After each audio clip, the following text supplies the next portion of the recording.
is everything you need to get your machine set up, including, and perhaps most important, your manuals. There's a firmware troubleshooting guide. There is a owner's manual. This is how you set it up. And there's just a guide to freeze drying. I have the power cord. I have the vacuum hose. I ordered an extra set of trays, so I have 2 sets of trays. It does come with your first set 50-pack of Mylar bags that are 8 by 12 that have labels right on them that you can use the Sharpie to write on them with. It does come with 50 oxygen absorbers that are the correct size for those bags. It comes with some information here if you have any inquiries and stuff. My oil for my pump, I do have the Premier pump. My Premier vacuum pump. It does have the oil filter pitcher that looks kind of like the Brita one that is in a video that Retired at 40 did. So this would work the same way for filtering your oil. And last but not least, the Harvest Right sealer. So the first thing I'm going to do is hook up the vacuum pump. Is towards my wall. Notice I do not have the table butted up completely to the wall, so this will allow some airflow and both sides of my machine will be left open. So I'll go ahead and get this turned and then we'll start putting the hoses on and the oil in. Okay, so I went ahead and removed the oil demister, which is right here. This again is for the pipe or for the hose. Don't pour your oil in here. You remove the oil demister on the Premier pump and your oil is gonna go in here. I'm looking at my manual and it does show here that it's not even gonna be quite halfway full. If I'm looking at this, it looks like it's gonna come to about the 3rd line here where it sticks out a little farther. That's where I want to fill my oil. So I'm gonna go ahead and add oil to get it to about right there. Go ahead and start pouring some oil in here. And you only want to fill to about that 3rd line. So I'm going to stop frequently since I've never put oil in here before to make sure I'm not overfilling this.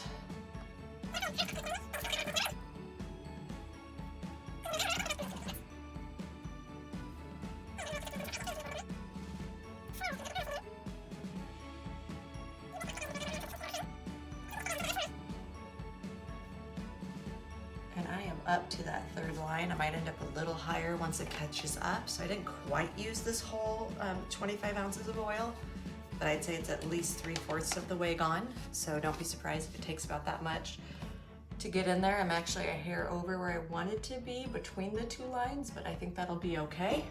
Maybe not. Again, Adventures in Freeze Drying for Beginners. We'll find out together.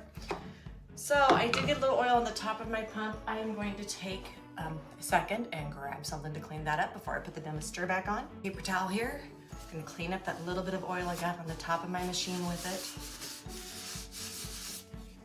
The demister does have an O-ring that when I took this off was just sitting here. I put it back in the correct spot for on the demister before I'm tipping this over to put back on. And it's important that this gets put back in straight and tight. Mine even came a little cross-threaded on the machine. Getting that really put on there good. So it's screwed in there good. So I now have the oil in my machine. It is below half. I got to about line 4. I did not get up to the halfway mark, so I think I'll be okay with that. I'm going to put my oil aside, and the next step will be connecting the vacuum pumps. So I'm using my manual, I'm reading this, and it does say hand tightening is usually adequate. So I am not going to get any tools out. I'm going to do this all by hand right now. And once we get to testing the machine, we'll see if that's good enough. The other thing I've not done, and we will do once I get the pump hooked up and the drain hose on, is I'm going to go ahead and clean the inside machine just with a little bit of soapy water, check that seal on the gasket on the door before I run any of my tests. So let's go ahead and hand tighten the vacuum hose on. I did take the cap off of my pump right here. So I'm just going to take one end. There is an O-ring in here, and because of that, you do not want to put Teflon tape or anything like that on this because it can mess up that O-ring's function. There being an O-ring, you don't want to mess that up. So I'm going to get that on and hand tightened as tight as I can get it by hand. And then I'm going to take the cover off of my machine right there. And I'm going to, this one also has an O-ring in it, so nothing on there. And I'm going to hand tighten that as much.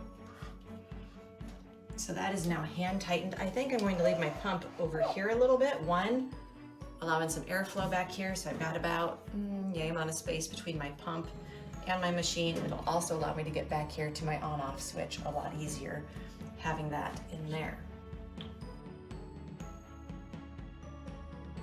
Okay, so I've read the directions for the no-suck kit. Again, I bought that from freezedryingsupplies.com. And the reason I'm doing this before I even start is being a newbie, I know it. I will forget to close the drain hose, I'll open the door, and all that hard work will be ruined because hello, I'm new at this and I'm gonna make some mistakes along the way. So about 3 inches of drain hose, you need 2 pieces of that. So I'm gonna go ahead and get those cut. You know what, I think rather than a knife, I'm gonna magically go grab my scissors. Okay, so I'm back. I magically grabbed those scissors.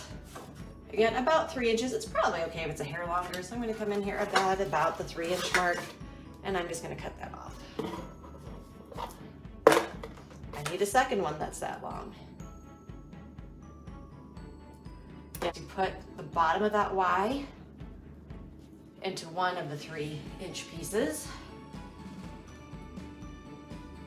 Okay, I've got Y's. Doesn't really matter which. I'm doing this backwards. I'm going to attach that here instead. So it's from bottom of the Y to the top of another Y. And I want this 3 pieces of drain hose up here to attach to my machine. So from one side of the Y, you've got the 3-inch piece to the bottom, the top of the 3-inch piece, and then the bottom of this other Y is going to go into your drain hose. So I'm going to put the bottom of that into my drain hose. And then my magic will be at the side of my machine so we can hook this up for the first time. So as you can see, I still even have the bag on my freeze dryer right here over the drain valve. Okay, so I just took the bag off of my machine here, and I'm noticing this is in the open position. So right now, if you turned your machine on, that is open and it would not seal. To be closed, it has to be perpendicular to the drain line. But then this just slips on, just like it did on my Ys for my anti-siphon kit. Again, just using hands, I don't need tools to set this up. I'm gonna get that up there all the way. Then this is ready to drain down into the bucket.